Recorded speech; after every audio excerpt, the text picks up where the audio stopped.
It's time for another garden update. I'll let you know what we have planted around here.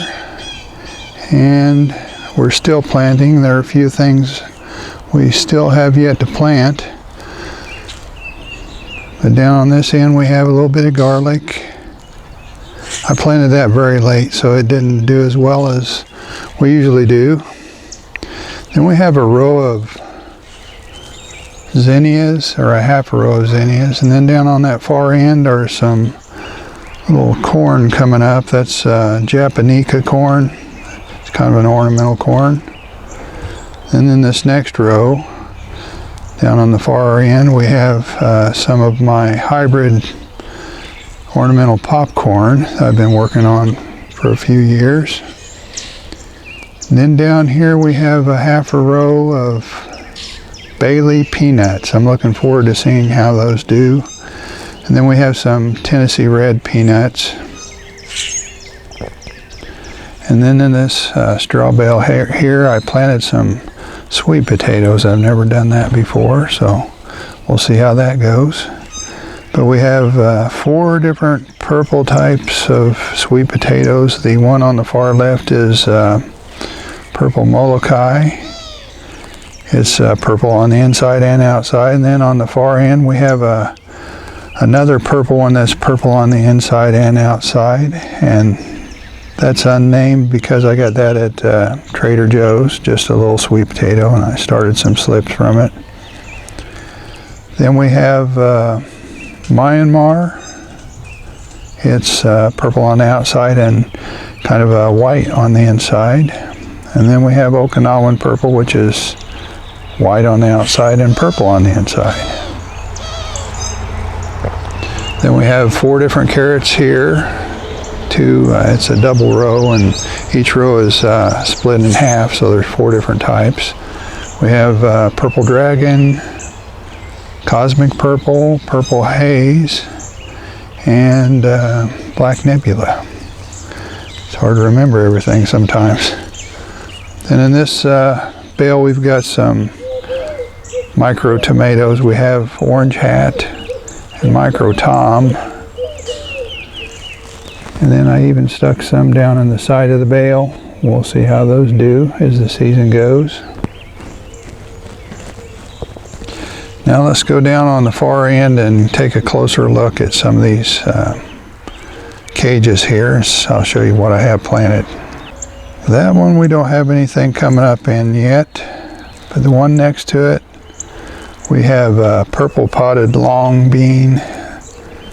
Some people call them yard long beans or asparagus beans on the far side, and then on the near side there's a variety called light green, and they're all just now starting to come up.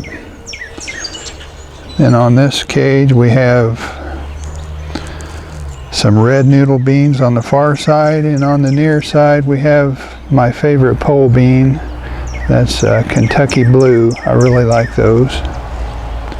And then in this cage we have some Marketmore cucumbers, and those are my favorite cucumbers. And all this stuff is just starting to come up, or hasn't come up yet at all. Now let's go down here. And then in this cage we have 2 different types of melon. One's a cicada sweet, and the other one's a chrysanthemum melon. And neither one of those have come up yet. And we have ubi in this cage, and it's just starting to climb the cage pretty well. And then we have in this cage some jicama, and it's not looking all that great. I'm not sure if it will do well here at all, but we'll keep an eye on it and see how it goes.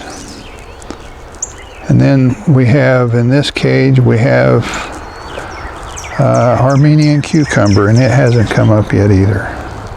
Well, I take that back. There's one little seedling just now starting to peek through the soil, so those are just now starting to come up. Then between the cages we have some St. Valerie carrots. I'm really looking forward to trying those. And by the way, I haven't thinned out any of the carrots or beets, so they're still pretty thick looking. And in this last bale we have some more sweet potatoes. Those are red garnet and they're pretty pitiful looking. I might have to replace one or two of those. We'll see how that goes. Then on the far end there we have a double row of beets, Detroit, dark red, and we have some coral carrots. Grown those before, they're pretty good carrot. And I forgot to mention something down on the far end, so let's go back and take a look. These two hollow tree stumps, I made flower pots out of those, and normally I buy some petunias to stick in those, but this year we've been staying home, so we aren't buying any plants from the local nurseries. But we did have some volunteer petunias come up in a couple of containers, so I stuck a couple of those in these this year. Nikki Cooper gave me the heads up on where I could find these stackable pots. Each level only cost $1, so it's a pretty cheap setup. And I'm going to be transplanting our volunteer petunias in this one also. I think it'll look pretty good. Thanks, Nikki. The snap peas are getting pretty tall, and hopefully they'll have time to get some peas on them before it gets too hot. We're going to be pretty warm the next few days, and then we're going to cool off again.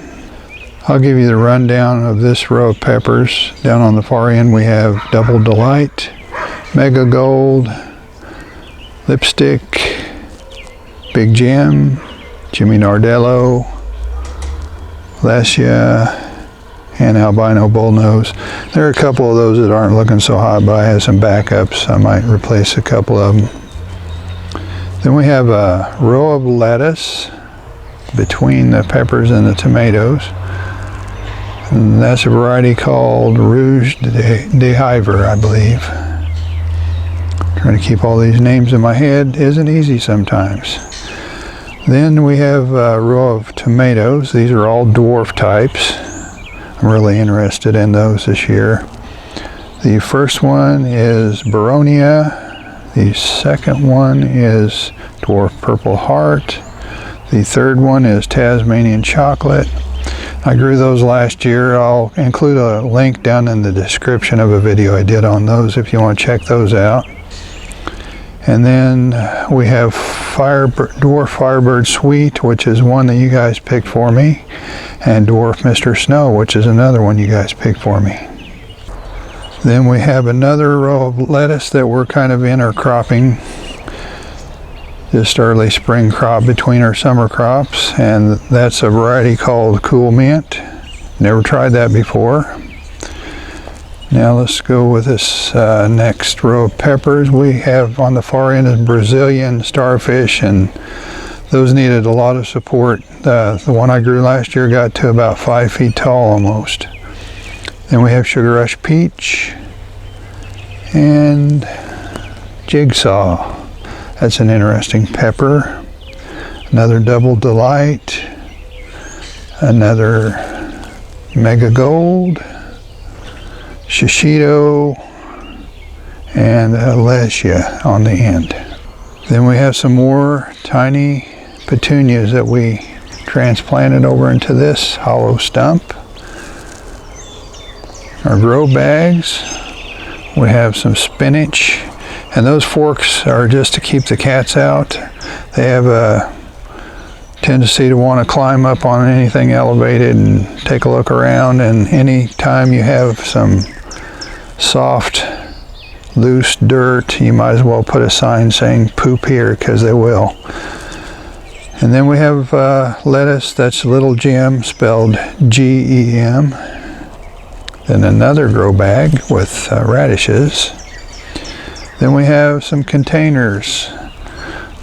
These are my Black Pearl hybrids, F2 hybrids I'm working with. They're looking pretty good so far. These are my 4 favorite ones. I have 6 more. Then I stuck a sweet potato slip in that container just to see how that would work. Then I have some baby irises. If you've never bred irises or pollinated an iris and tried to save the seeds, I did a video on that. I'll put a link down in the description. You can check that out if you want. Then way over there we have some cilantro that I overwintered, and I think I'm going to be freezing that soon.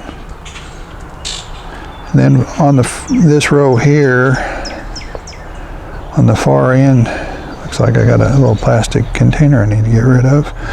But on the far end we have some radishes coming up, and what I'm doing is I plant a little bit of radishes, and then a week later I plant some more, and then a week later I plant some more. That way we'll have some radishes maturing all the time. Then I stuck some more tomato plants down here. I don't remember what order I have those in, and I'll update you on that maybe in the next update. But some of the stuff down here is looking pretty good. Let's take a look at these bananas. Well, there's the blackberries are as tall as a shed, and they're just now starting to get some little buds on them. Here's a look at the bananas. They're well over waist high already, which is a lot taller than they were this time last year. So they're off to a very good start. That's the Musa Basjou. They get about 15 feet tall.